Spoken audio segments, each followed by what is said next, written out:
So we have a panel. We're about ready to go into we'll do some introductions in a second. But we have a panel of folks representing two churches, our host church, River Ridge, Teays Valley here, and also Trinity Assembly of God in Fairmont, West Virginia. So we've covered the entire I-79 corridor, except for a little duck off on 64, But we're going to talk a lot of details around how they got started, what was the process. So I'm going to go ahead and jump into some introductions, and then we'll just start into some questions. So we're going to go this way, all right? So Pastor Chad Cobb left a career in the engineering industry, never left the engineering mind though, still a beautiful mind, to join a group of friends and fellow believers to start this new campus of River Ridge in Teays Valley. Over the last 14 years, he's given a front row seat as God has expanded his kingdom and impact through the gospel outpost in Putnam County. The Lord has blessed Chad and his wife Sarah with 5 great kids and 1 spoiled golden doodle, absolutely spoiled. For reasons no one understands, in his free times he enjoys chasing after poor shots in the golf course and rooting for the Mountaineers.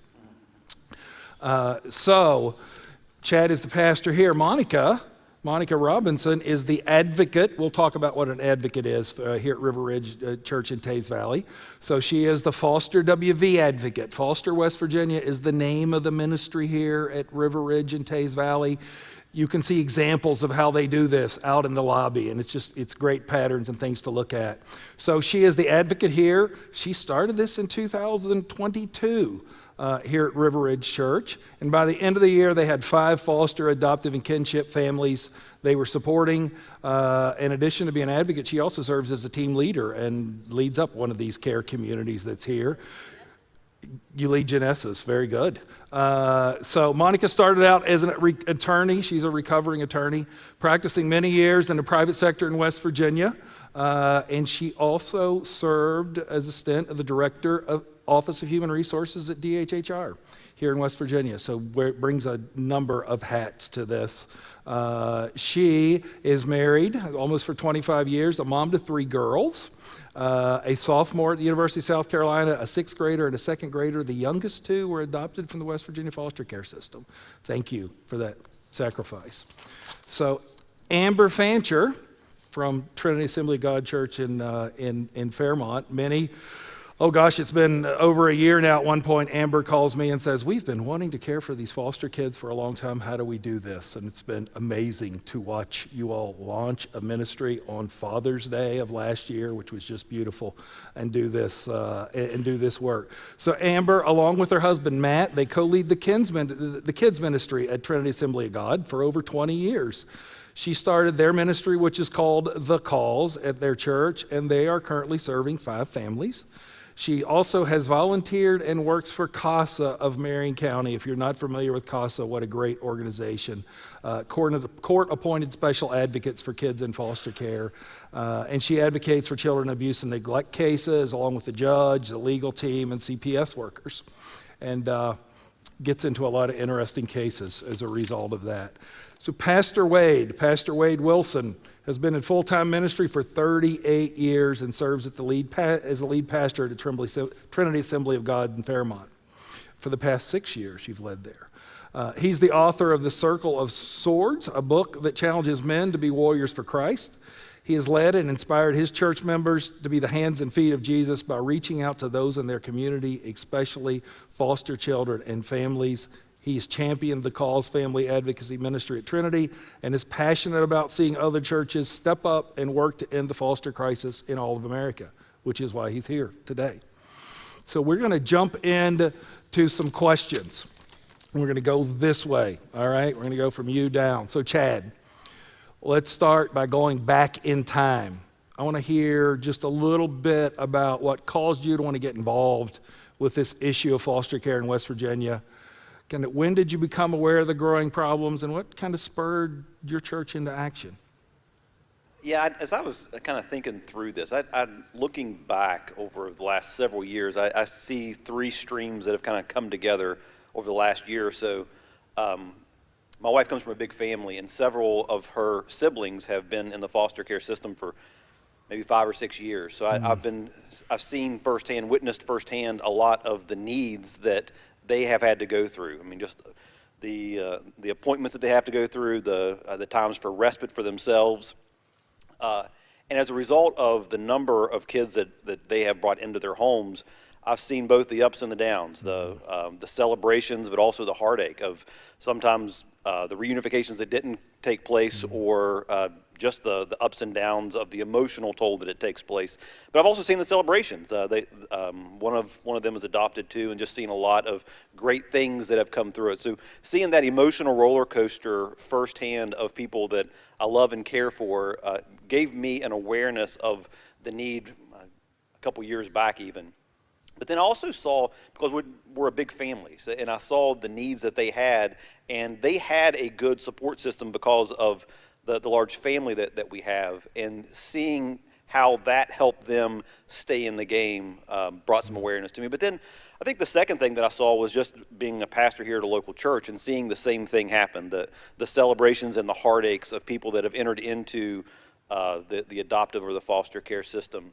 And I know a couple years ago, there was a first-time foster family that took in a couple of girls, and things were going pretty well. It looked like the adoption doors were going to open up, and all of a sudden they slammed shut. And just the emotional and spiritual toll that it took on them caused me to say, man, we need to have something around them. I didn't know what it looked like, but seeing a lack of a support system there and how that affected them in a deep way.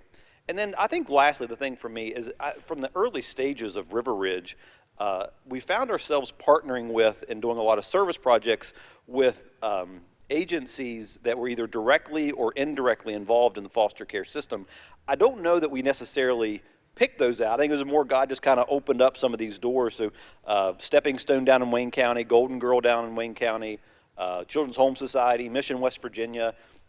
So we look back and see God was already opening up our eyes to some of the agencies that were in place, and allowed us to really begin to see over these last few years just the growing need that was taking place in the foster care system. So as I look back and see these three threads, and then you add on to it the weight of the command of James 1 to care for the orphans, we felt this tension of knowing that there was a need and knowing that there was a clear mandate in Scripture, and yet we didn't have a clear vision on how to become systematically, and maybe more importantly for me, sustainably involved for a long term. So over the years, there's been this growing awareness, but also this growing tension of how do we actually pull this off? Very good. Lots of themes there where God was leading in directions. I think we've seen that with a lot of churches where there are people in the churches that are wondering just how do they help, and many leaders are going, we know this is a problem, but how do we get involved? So thank you for stepping into it. So Monica, you are both a foster and adoptive parent. You were director of HR for DHHR. You've had the unique opportunity to see this from a number of different angles. From your perspective, what are some of the key things you would like others to know about the issue in general? Maybe you could share some statistics that have burdened you, common misperceptions, helpful insights, or anything else you'd like to share. Yes. The first thing I would like everybody to know is that this world exists. There are foster kids, there are foster parents, and I've found over the years that a lot of people live in a bubble, not of their own making, but just live in a bubble, and they're not aware. And so the first thing I want people to know is there are kids that are taken away from their families. They have suffered, as you saw in the video, unimaginable trauma. And, they are taken, it's no fault of their own. They did not create this. These are not bad kids. They just live in a broken world, and that has a broken system and broken people. And we have these amazing families that come around, all not perfect again, broken, but that come around these kids, and their job is to be a stability, to be stable home for these kids until such time as they can be reunited with their family or whatever lies down the road for them. Some statistics. In West Virginia, I looked up the DHHR numbers just a few days ago, and as of a few weeks ago, we have 6,262 kids in the foster system in West Virginia, which I know for some people in different states, it doesn't seem like a large number, but we only have 1.8 million people in our state. So that we are the highest per capita in the country. So that's a big number. Another big number, 30% of those kids are teenagers. We have a lot of kids that are teens that are out there that are at risk of aging out of that system, and you heard Lynn tell some of the statistics on that earlier. We have probably one of the biggest statistics is that we have a 28% vacancy rate for social workers in our state with DHHR. And that's a problem because, they have more kids on their workload, they have more families, they can't communicate with the families, they can't, reach the kids when they're needed. And we have an issue there because social workers require a 4-year college degree. And then we say, okay, now you have to get employed and we're going to give you a provisional license for a few years. And you have to be employed, you have to take a test, you have to get a positive recommendation from your employer. Oh, and by the way, we're going to require you to do so many annual continuing education classes on top of your regular job. And then here's the real good one, then we might pay you something in the low 20,000s while you do that. So, one of the things when I was at Human Resources at DHHR that we were working on, and I know they're still working on, is hiring incentives, getting raises for these people. They work days, they work nights, and they go in places that sometimes the police won't even go in with them, into homes. And so, that's an issue, and that's one we're still working on in our state. One thing I will say, before I depress everybody, is I've met some amazing and know some amazing social workers that despite all that, they are dedicated and they are hardworking, and that is one thing that has kept me going over the years. Sorry, am I not talking into the microphone well? Some common misconceptions. Well, I mentioned one earlier, is that some people think that kids that enter foster care they must have done something to be taken away and that they're bad kids. And that's not true. So get that one out of your head. That is not true. They are not bad kids. They've just are kids that bad things have happened to. And so that's one of the things I always like to talk to people. The other thing about fostering and foster care is, people, again, don't know a lot about it sometimes, so they think that all kids in the foster system are available to be adopted, and they don't understand the process. And so just a little Foster 101 is kids are taken out of a home due to abuse and neglect, sometimes abandonment, not their fault. They are placed with a foster family, and the parents are put on, in most cases, an improvement plan, that they're given certain things that they have to complete and given time to do that. Another statistic is the average time that a kid spends in the foster system or in a foster home is 20 months. That's the average. So the parents are given that time, and it is the job of the foster family to take care of those children and make sure that they get the care, stability, counseling, therapy, all the things, while this parent is working on this improvement plan. And their job is to promote reunification between that child or children and the parents, and while they're taking care of them. And then if the parents complete that improvement plan, then they are reunified. If they do not, then they can either voluntarily relinquish or the court will terminate their parental rights. And then at that point, the children become adoptable, and that can be, for many of our friends and colleagues, can be a very long time and a long wait.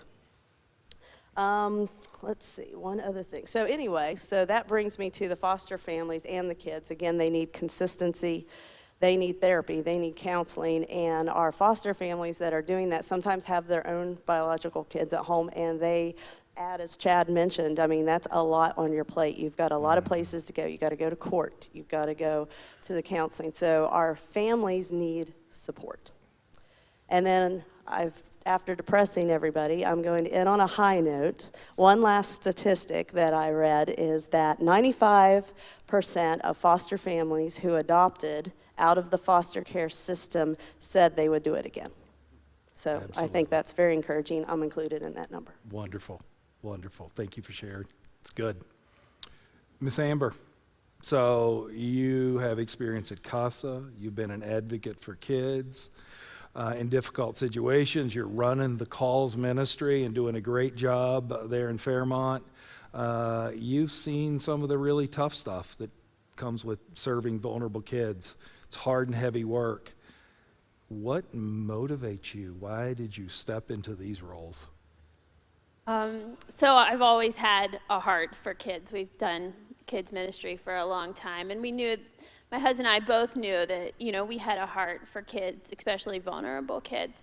And so as the years passed in life, I had my own children, and I always knew that somehow I would be involved in this space. So once I did start working, first started volunteering with CASA, and then I started working there. I'm a fixer, I'm a doer, have a lot of tenacity, and I'm like, I'm gonna change this broken system. And so I went in like, I'm gonna fix this. This is all, and with the Lord's help, I can do this. And then really quickly, I realized despite my best efforts of giving it all, it just doesn't always end how I want it to end. And after several disappointments, I felt that feeling I think that a lot of people get in the human services and in the helping of that burnout, like, why am I even doing this? Like, if I can't fix this, then what's the point? Why can't I do that? And so I kind of had to take a step back maybe about 2 years ago and really rethink this. Okay, I can't fix this, but what can I do? Can I do something? Can I do something? And so I reevaluated my mindset. Okay, I can't fix everything. There's going to be disappointments in the end, but what I can do. And so I shifted my focus, so now I go into these kids' lives looking at it, instead of how can I fix this, what can I do? And that looks different for every situation in my CASA work and our church advocacy. We have to go about it that way. What can I do? And sometimes I have a little boy in a residential setting, and I've tried everything I can do to help him. And at this point, I get to spend 30 minutes with him a month, and my goal is to make that 30 minutes the best 30 minutes of his month, and that's what I can do. And so that's all. I give it all I have. I can give my time, I can give my love, I can give my patience to these kids, to these families, and sometimes that's what and that's what I tell our church people that are on these care communities. These kids come in and out of our church. They'll come in for time. Sometimes it's a long time. Then sometimes it's a short time, and they'll move on to their next home, or they'll be reunified. And it's hard to think about, but what about the future? What about, are they going to be okay? And I tell our team leaders, focus on the present, because we know that if we give them Jesus, then that can carry with them, that can continue. We may not be able to give them this ideal life, but we can give them Jesus. And so that's been our focus, and for the time that they're there, and it really has changed everything, and it prevents that burnout feeling, because I can always do something. Fantastic. That is a theme you'll hear with churches that are doing this work. It is we can't do everything. So not everyone can be a foster family. Not everyone can be a respite family, but everyone can participate. And when we all participate, those small things really, really add up. That's wonderful. So Pastor Wayde, you're obviously very passionate about this topic and taking action regarding foster care. What do you see as some of the biggest needs within the system? What are some of the gaps that exist, and how do you see those? How do you see the church filling some of those? Well, I think we got pulled into this, and I would say, kind of like Chad, I knew foster care was out there, but I think just kind of inoculated from it, unaware of the depth of it. And ministry usually begins when you dare to get out of your comfort zone and stare at something that gets to you. And I started getting exposed to, through seminars, through Amber, through That's the thing at the Village with Lynn, where several pastors came and started showing up and just started hearing these deplorable statistics and had no idea, really. Yeah. And I think that hearing those statistics are part of what pulled me and us into it. And I don't want to repeat a bunch of them that have been said. Clearly, the system's overwhelmed. I just was thinking 400,000 kids that's 6 football stadiums, pro football stadiums, full of kids. That's hard to imagine when you think of it that way. And again, much of it happened because of addiction and abandonment, imprisonment of their parents. It's not, as was said here, not their fault, and they end up victims of this. And if somebody doesn't step in, they're going to be the next wave of parents that don't know how to parent well. And so history's going to repeat itself. And here's a couple statistics that I haven't heard today that I think are pretty crazy. That prisons set their annual budgets based on the number of foster kids that are set to age out every year. And that's just overwhelming. And in the good sense, if every church, I heard a statistic like this, if every church in the country, if every church in West Virginia would support or provide at least one family to foster or support a family that was fostering, that we could virtually empty the foster care system. And that, I thought, we can do that. We can be one of those churches. And the average foster family quits after 2 years because they're so overwhelmed and discouraged. And I knew we could help. I knew we could lighten their load, that our people would make meals and do laundry and pray for them and give them date nights, and that there are people that are looking for valid ministry, something to do that makes their life matter. I knew we had people like that. And I think one of the things that we've been pleasantly surprised with is to see the number of people, in many cases, people we weren't necessarily expecting, that have been drawn to the cause and have wanted to come alongside and not just make meals and stuff, money. I mean, just in the last month, or we've had one family, and I don't think it's people that you didn't necessarily knew had money, and they've given $4,000 to the cause in just the last few weeks. And so it's a cause that that matters, and if you stare at it, it's hard to ignore it, and it's biblical. And all that added together, I think, is what pulled me in. Wonderful. A lot of very strong reasons. And I've seen that, and we've talked about this at Trinity, the fact that there were so many people also that they weren't maybe serving in other places, and that this drew those people into serving in a very different way. It's been amazing to watch. You are doing a fantastic job. So, Pastor Chad, you told us previously what prompted you to get involved with this issue. But tell us a little more about some of the details around how the church got started. What were some of your first steps, and including kind of the timeline of getting started? Yeah, absolutely. I think formally we stepped into the waters last January, but I would say a lot of conversations with Josh Rhodes and the guys up at Chestnut Ridge started in the fall, just kind of hearing their heart and seeing some of the things that they had established and some of the celebrations that they had really sparked within us. This may actually be possible.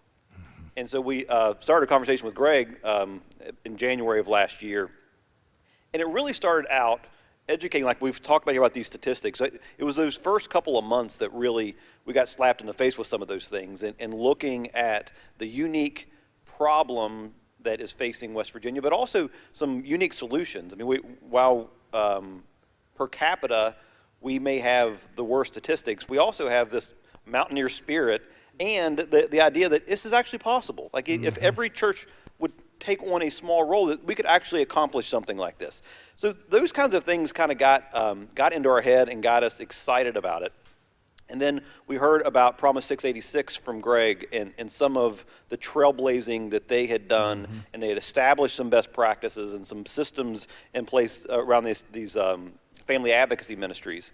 It allowed us to feel confident that this could be a sustainable and long-term solution that we could get behind. And for me, that was a real key for me, because what I didn't want to do was to start a ministry towards the most vulnerable and then not know what we're doing and it end up failing for some reason. The weight of not having a sustainable long-term solution really gripped me, but being able to see that there's actually a lot of organizations, but specifically Promise 686, that have given a lot of thought to the systems and getting those kinds of things in place. It appealed to my engineer brain.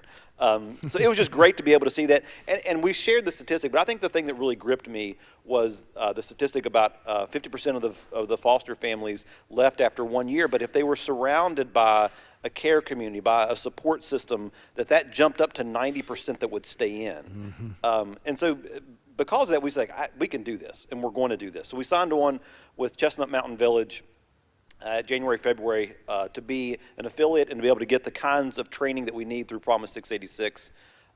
During that same time frame, Monica and Erica, two folks here, signed on as advocates, and they've been our passionate champions and cheerleaders over this last year or so. And then in May of last year, we said, if we're going to do this, if we're going to launch this, we want to launch it strong. So we did a 3-week campaign of sorts here on a Sunday morning, casting the vision for what Foster West Virginia would look like in our context, and also inviting people to get involved in whatever way that was. Monica will talk a little bit more about what that looked like, but folks jumped on financially. A lot of folks raised their hand and said, we are an adoptive kinship or foster family. And there were a lot of folks that raised their hand and said, we want to be a part of the solution, sign us up for a care community. So over the summer, we took the summer to start some support groups, a monthly support group for those families to come together, to lean on each other, to support each other, and then also did the training for our first care community that launched in August of 22. And then what we've done over this ministry calendar year since September or so is once a month we will raise the awareness again in front of our church family, celebrate what's going on, and continue to invite people in to take whatever that next step of involvement looks like for them. We started out saying we want to be able to start slow and strong, and said, okay, if at the end of our ministry year, like May, June, if we had 2 healthy care communities, we'd be thrilled.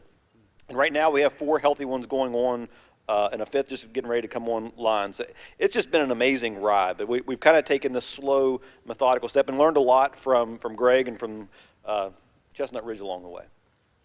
Awesome. Something we advise every church is start slow, start small, start sustainable. Pastor, don't do it on your own. Find the advocate, find someone to lead it. Because if you start with a big bang and it goes away, you're just reinforcing those things that foster children already think, which is all the adults go away. So Monica, we've heard about Foster WV. So tell us more about this. What's it look like? What are the types of things you're doing? How are people getting involved? Well, first of all, I'm going to give a huge shout out, of course, to Chestnut Ridge Church, Josh Rhodes, and their staff, because they started Foster West Virginia, and we just said, hey, we don't want to reinvent the wheel, so can we use some of your stuff? And they said yes, and here it is. And so everything I'm going to talk about, they came up with, and we've just ran with it. So again, just a huge shout out to them. But the things that we look at is we ask everyone to do one or all of 3 things. To pray. We ask for them to pray for families, pray for kids all over the country who are in foster system, pray for the social workers, pray for the judges, pray for the CASA workers, pray for everybody, pray for other churches to come on board. So, and every once in a while we will put out a specific month-long ask where they can do a daily prayer. But we ask for prayer, obviously, most of all. The second thing we ask for them to do is to give. And we have two specific ways here at our church to do that. And we have the Foster West Virginia Fund, so they can just give money to the fund, which we then try to use to basically support other nonprofits or other people within our community that are working directly with foster kids and foster families. And then we also ask, we have an Amazon wish list that is used to supply our Foster West Virginia supply closet. And that is for families, specifically when they get new placements, who, oh my gosh, we just had one, it's a young couple, just got approved, and within a few days got a placement of two 19-month-old twin girls. Wow. And they needed car seats. So we have beds, we have car seats, we have bedding, we have diapers, we have high chairs, we have all the things. And we've had an amazing response to that. I believe, this is an estimate, but we are just under approximately, and we just launched this part in November, December. We've had almost $10,000 worth of items donated, and we've probably given away close to $4,000 or $5,000 worth of stuff. Again, primary cribs, car seats, things. And I was looking at our list the other day, and this is just for information. I just found it interesting. Not one of the families that we have given things to from the supply closet go to our church. Not one. I love it. I mean, I just love it. They found out about it, and we were able to help, and we want to help everybody. And then the third thing is to act. And by acting, they can become a foster family, but not everybody's cut out to be a foster family.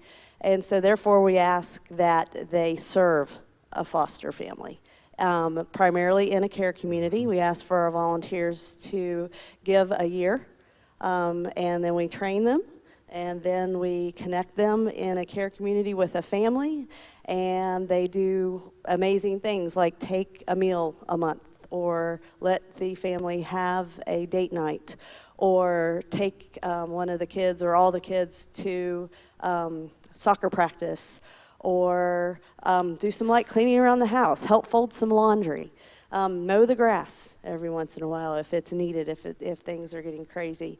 And it's been amazing. And we just love it, and we've had the reason the numbers, you guys probably, I thought they had 5. No, maybe they have 6, I'm not sure. We've had, we're going on 7 when we launch care communities. We had one was a kinship placement early on, and the child was reunited with the birth mother. So that, I mean, again, that's an amazing thing. And then we've had one foster family that they fostered multiple times, and those placements have been reunified.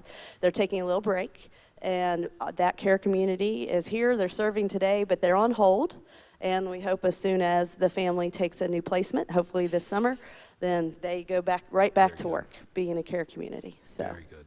we have that. So those are the things that we've launched. So the Pray, Give, Act. We were doing a bunch of other things. Chad mentioned the support groups. We're having a monthly support group, and that's for all foster, adoptive, and kinship families, whether they current or prior. We don't care. Show up, help other families out. And we have free child care with that. We have been since January offering a monthly CPR certification. And that's been great. A lot of our volunteers have been taking that so they can better take care of the kids. But what we have also found, it's morphed into another outreach in the last few months, that we have families that are looking at fostering and that they need the certification, and they're coming here, and we'll pay for it. If you're somehow involved with the foster care system, if you want to do respite, if you want to be a family, if you want to volunteer to help, we'll pay for you to be CPR certified. And word is getting out because, again, majority, if not all, of those families that have been coming in, again, don't attend our church. Wow. But they have been coming. We have been able to help through the fund. Last fall, we gave thank you cards, as well as gift cards, food, and gas to all those social workers in Putnam and Lincoln counties. We did almost 200 comfort kits that we're partnering with Mission West Virginia, and they're giving directly to foster kids. These are kits that include hygiene items as well as birthday party kits. So those are being handed out throughout the state as we speak, and that's been very popular. And we'll probably do it again this year. And we have also, through Mission West Virginia, we donated 75 stockings that again went at Christmas time directly to foster kids. Let's see, what am I forgetting? This pie closet. Okay, and then again, shout out to Chestnut Mountain Village, to Chestnut. There's a lot of Chestnut. Anyway, Chestnut was not on Ridge purpose, Church. but. And then in Mission West Virginia, we're fortunate enough to have a very close relationship with Mission West Virginia, and we get to work closely with them as well as all the other agencies, and we're thankful for the vendors that have come today. Wonderful.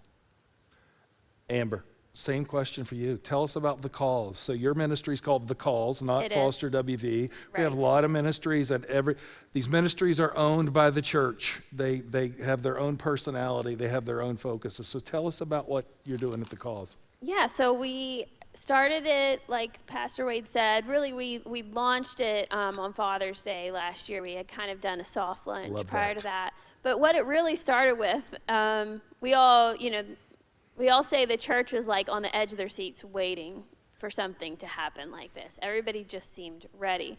And my husband and I take a group to kids camp every year, and we went to kids camp with all of our kids, and we usually raise money during the week for some kind of organization. Well, that week we were raising money for a different foster care ministry. And they showed a lot of videos for that week, and it was actually started with our kids. They saw these videos, and they just poured their heart out. And we raised $10,000 in a week with kids and chaperones for this foster care ministry because I feel like everybody was ready for, like, we just feel like we need to do this. And so we kind of brought that fire back to our church, and some of our chaperones that went, and our kids are like, we need to raise more money, we need to do more. And we're like, okay, like the church is ready to do something. And so that's when we started looking at what this looked like for our church. And like Greg said, eventually we ended up reaching out to Greg, and it just really fell into place. And I hate to say it was easy, but honestly, it was easy. And I feel like it was because the church was ready to do the Lord's work. Where as Christians, we're all called to this, and so everybody's just ready for a way to do it. And so when we're able to hand our church members, like, you want to do this now, here's what you can do, then it comes really naturally. And so it's been neat to see how that has all happened in our church. So we partnered with Chestnut Mountain Ranch. We started with one family that we're like, all right, we're just going to start here. We knew this family, like, they'll have lots of grace with us. They're long-term foster parents. They'll be okay if we mess this up.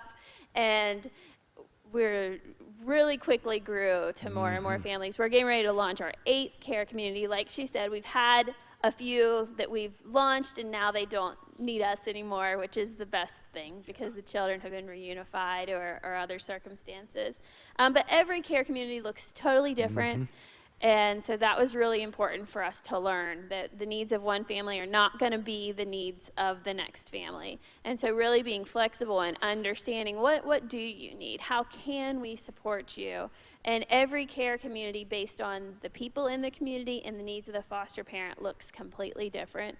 And so it's been interesting to see that. And then we also try to offer a lot of group activities to allow our families to connect. We have families in the church that don't have a care community yet, but we still want them to be connecting with these people. So we've done a Santa's workshop Christmas party with the kids where they were able to buy presents for their foster parents, biological parents. Some of them bought presents for their caseworkers, which was so cute.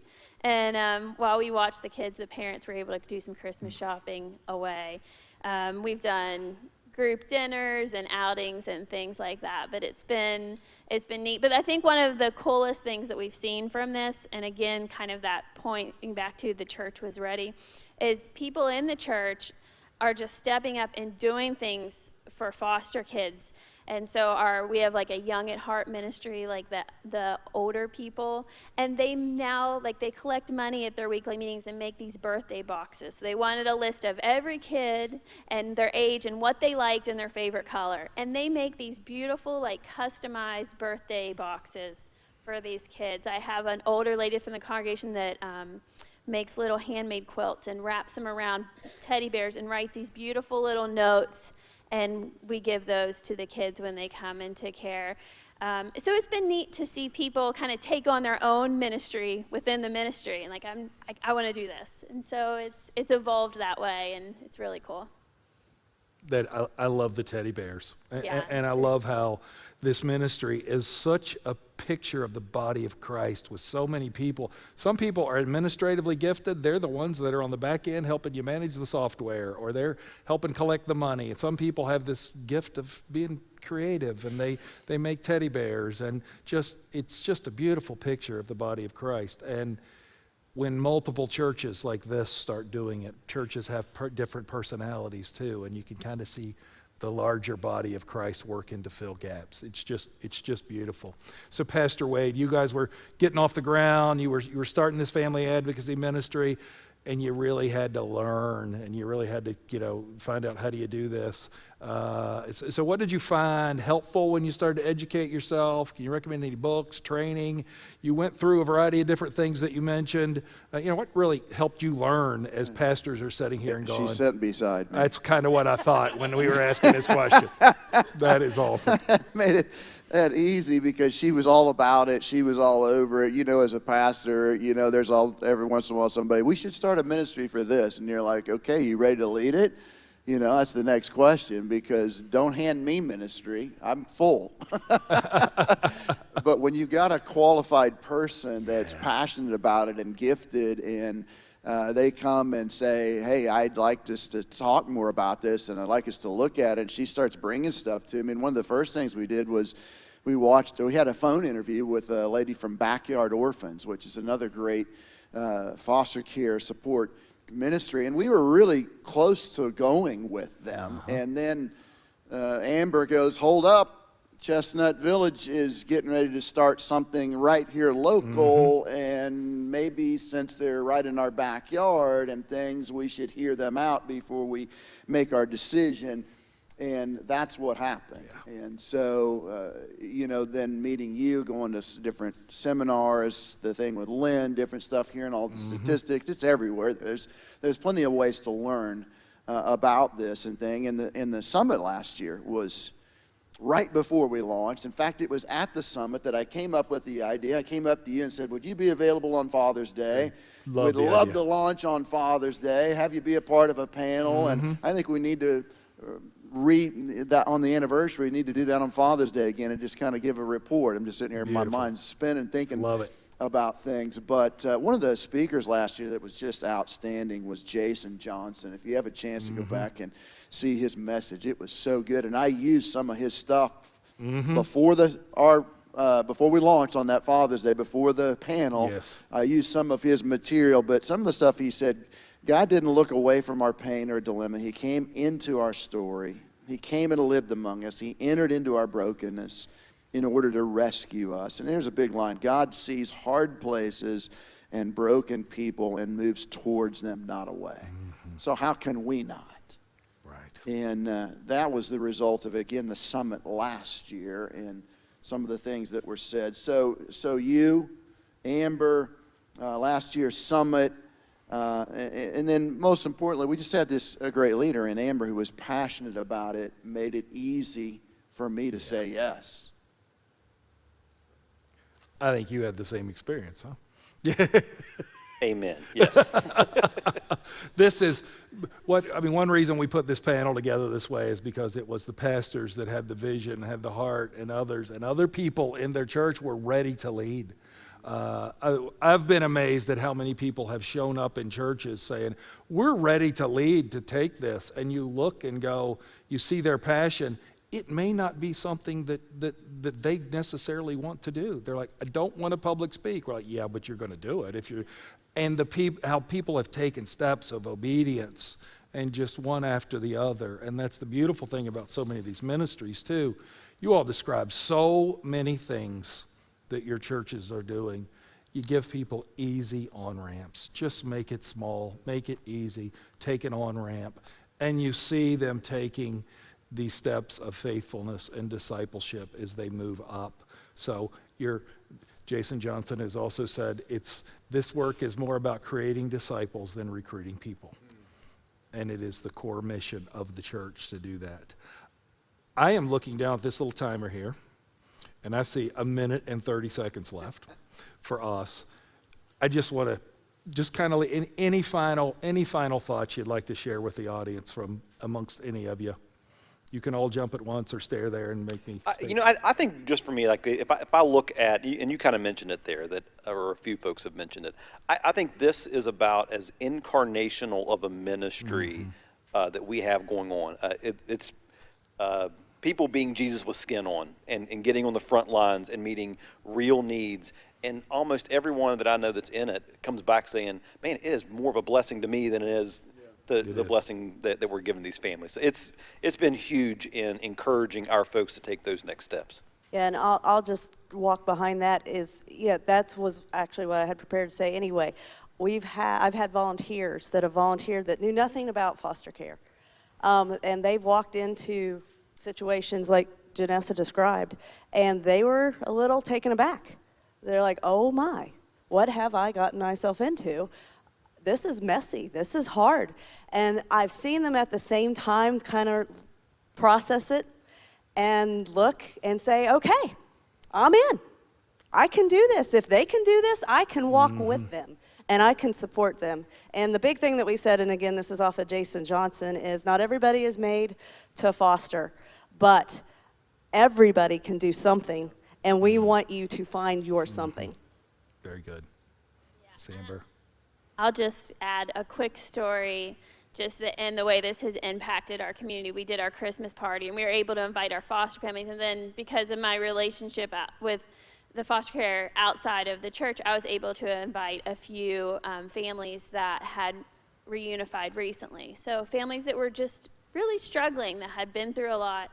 And I had one family come, and they were just so thankful. They didn't have much, and now their kids got to Christmas shop for them. It was really sweet. And they had a little 3-year-old girl that was cute as can be. And at the end of the night, they were the last ones there. And our people were just loving on this family. And it felt so good to see them truly loved by the body of Christ. And we had this little play school nativity set, and the little 3-year-old had been playing with it for like the last 20 minutes while her parents were wrapping everything up. And we said, would you like to take that home with you? And she packed it all up, and she said, Mommy, I get to bring Jesus home with me. And I mean, our hearts just melted, and we're like, yeah, you do. You do. Amen. And it was awesome thing when you can open up your church people to do the Lord's work in this way, to see how that impacts others is really amazing. It's an awesome story. Pastor Wayde, final thoughts? Every pastor, every church, everybody that's in ministry at times is so overwhelmed as you look at the vast need in general that's out there. And there's times when I'm sure you're going, I feel like we're not scratching the surface. I'm overwhelmed. We can't do this. And I think this is another one of those 400,000 foster kids, 6,000, some of them. And what can we do to make a difference? And I just thought of that starfish illustration, the little boy that was trying to rescue thousands of starfish had washed up in a storm on the beach, and he's picking them up and chucking them, and some old guy comes along and says, son, it's admirable what you're doing, but what can you possibly do for, how can you possibly make a difference against so many? And the little boy stops, and he thinks, and he picks one up and throws it in the ocean and said, I just made a difference for that one. Yeah. And that's how ministry works. We make a difference one life at a time. And so we've made a difference for 7, 8 foster families that we wouldn't have made a difference for if we hadn't started throwing some starfish. Absolutely. And so I say, start somewhere. Start throwing some starfish. And when you start imagining multiple churches in Putnam County or in Marion County doing this work together, and when we take those big numbers, 6,200 some foster kids, and we say, yeah, but there aren't 6,200 in Marion County. There aren't 6,200 in Putnam County. There's a few hundred. And you can start imagining that 8 is a meaningful percentage of those kids. And when we get multiple churches working together in these communities, you can actually start seeing the promise of Psalm 68:6, that God sets the lonely in families, and he'll use his church to do that. So we're going to wrap up this part of this panel. Thank you all so much.